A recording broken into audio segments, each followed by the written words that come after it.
purchase something with diamonds? Then a pack of cards are for you. Kia ora, I'm Shrey, CEO of Ahuri Akari. I myself am learning Māori, and our business has been designed to help us learn Māori. We chose this product to combine our enjoyment of playing cards with learning te reo Māori.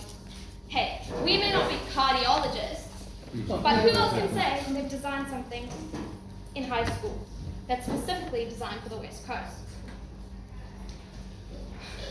We need to play our cards right to be innovative. We understand that, yes, there are companies out there selling cards with cultural cards, but we are selling a story of designs that will help teach you the significance of te reo Māori, legends that make up Aotearoa. It is what makes us stand out.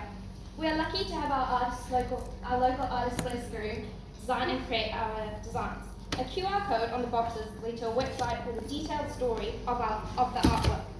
This product is created by Kiwis for Kiwis, made by Kiwis. Hey, I'm Liz Grimm. I was the graphic designer for these cards. The diamond cards have been replaced, just for an example, have been replaced by the toki cards, as both the toki and the diamond represent strength. And each creature has been chosen specifically for the suit of card that they are on. For example, the Haast eagle, being a large and strong predator, is on the Jack of Diamonds. The research process for this was very enlightening, and I learned quite a bit about Māori culture and language, which was awesome, as these cards are intended to be an educational tool. We consulted with entrepreneurs and potential customers at the Yes Kickstarter event, and then surveyed other customers and sought their feedback. We learned our community was interested in our product as it promoted Māori culture, learning and language. Our product market showed customers were prepared to pay up to $15 per pack. We sought approval for our choice of designs and purpose from the Education Committee.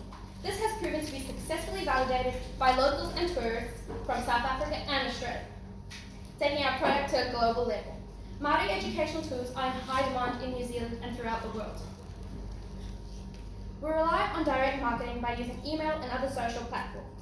The pre-order strategy has allowed us to evaluate how many units could realistically be sold.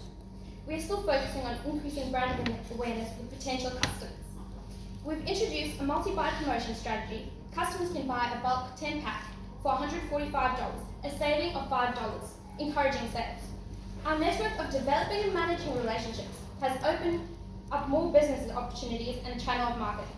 This website will be the main marketing channel as it will advertise our brand. We have eliminated costs for marketing specific target market by marketing directly. Our sales and marketing plans were affected by COVID-19 has slowed down our design, approval, production and sales by several weeks. Despite the setback, we have finalised and produced our cards by October. Ahuri Akari has primarily relied on direct selling as it has shown to be an effective way to reach our target customers, the Māori community, families and teachers who support the learning of Māori language. At this moment, we have sold 64 decks in 12 days, and some reaching Australia and South Africa. We plan to sell the remaining 36 by the end of December. We've already sold 64 units and are still collecting firm orders at the planned price of $15 per unit. Our pricing strategy is a cost-plus strategy based on production costs per pack of $9.70 for printing and artwork, and a markup of $5.30 per pack. This is forecast to generate $1,335 in sales revenue, with a gross profit of $360. We have trimmed our marketing expenses from what we originally planned by using social media, Facebook and email to promote our product instead of physical promotional material like posters. Now for some sustainability aces. We are on track to meeting our goal of selling 100 units.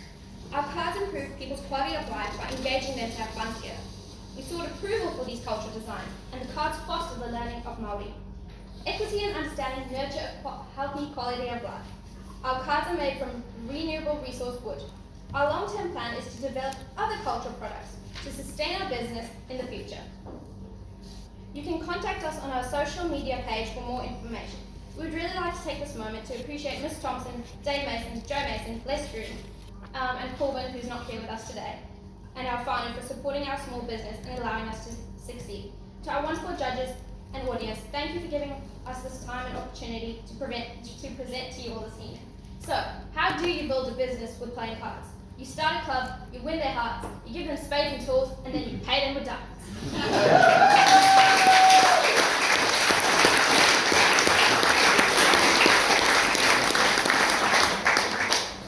So, any questions? Can I ask about the durability of them? Like, have you tested how many times they can be handled or? No, we haven't. We just got them last week. How do you come up with the idea?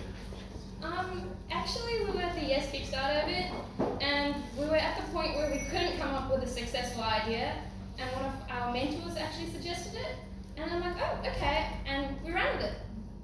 His first idea was ice cream cones with covers, so you didn't lose the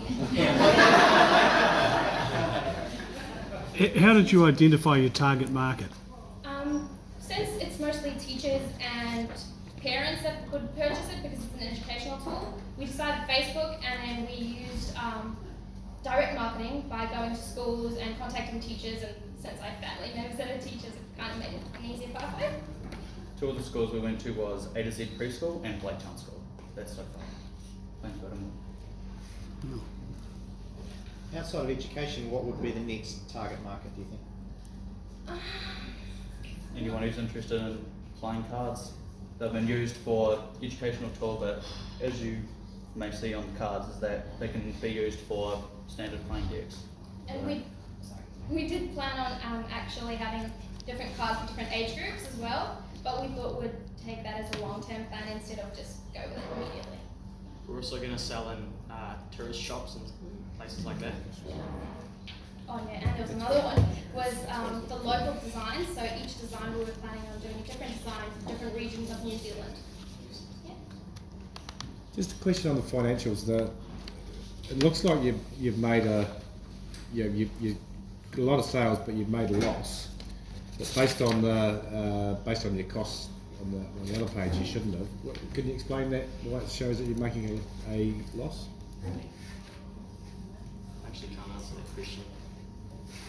I think we did it incorrect, but because we're still getting sales today, we haven't got our numbers exactly to the point because it's always changing. So every time we had to change it before the pitch, and might not be exactly to the T.